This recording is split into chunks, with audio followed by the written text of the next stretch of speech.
Good evening, I'm Annabelle Turpin, and these are my audience members.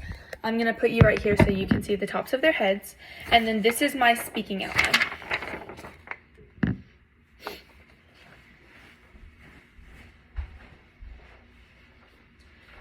The land that we stand on used to belong to a thriving tribe of Creek Indians, but on May 28th of 1830, the Indian Removal Act was passed by President Andrew Jackson.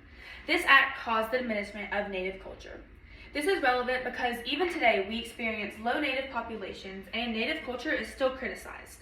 I know this because I performed extensive research and I took an advanced placement United States history class where we learned all about the Indian Removal Act and its effects.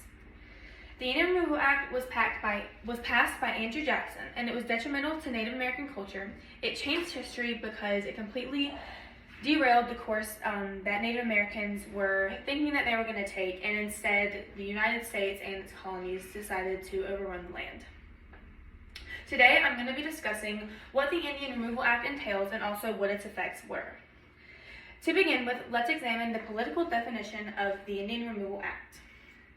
In a 2011 article written by Littlefield Jr., Daniel F., and Perrins, they stated that in 1830, U.S. President Andrew Jackson issued the Indian Removal Act as a way of forcing Native Americans west so that the new American government could extend its outreach and resources. Now, this act didn't just come out of nowhere. Instead, it came out of a period of turmoil from the United States. The United States had just experienced the Civil War, and because of this, there were many land disputes. British, Spanish, and Native territories were in competition with the original American colonies. This led to the Indian Removal Act because Americans decided that they needed this land more than anyone else did. The act came in two movements. First, the natives were asked to move. This was made to seem like the act was better than it was. It gave them sort of an opportunity to leave without being forced technically. However, many of the natives did not want to leave because their ancestors had been in this land for so long. After a couple years, the natives were then forced out of their homes. And by forced, I mean that soldiers came into their homes and actually forced them out onto the streets and onto the trail that would lead them west. Because they were forced, they did not have anything with them and they were not allowed to pack. They were simply sent out onto the road with whatever clothing they were wearing, and they could only take what they could carry. Now, this proved to be extremely challenging because as they were on the trail, winter came. And when winter came and they didn't have any boots, they didn't have any warm clothes, any supplies, it caused so much death. And the death came from bad weather. Many natives freeze to death, or because it was so dry, they were dehydrated.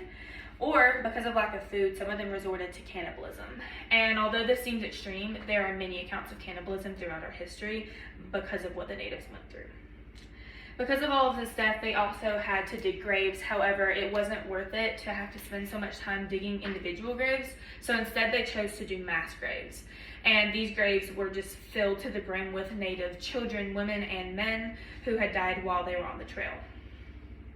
Now that we have discussed what the act actually entailed, we will discuss the effects of the act. Because the movement was horrific, however, the effects it had are almost worse because of the way that they are still present today. In 2013, Kyle Massey Stevens wrote that explaining away removal as a genocidal intent does little justice to the complexities of the movement. I believe that this holds true because the aftermath of the Indian Removal Act is often overlooked. However, it is just as brutal as the act itself.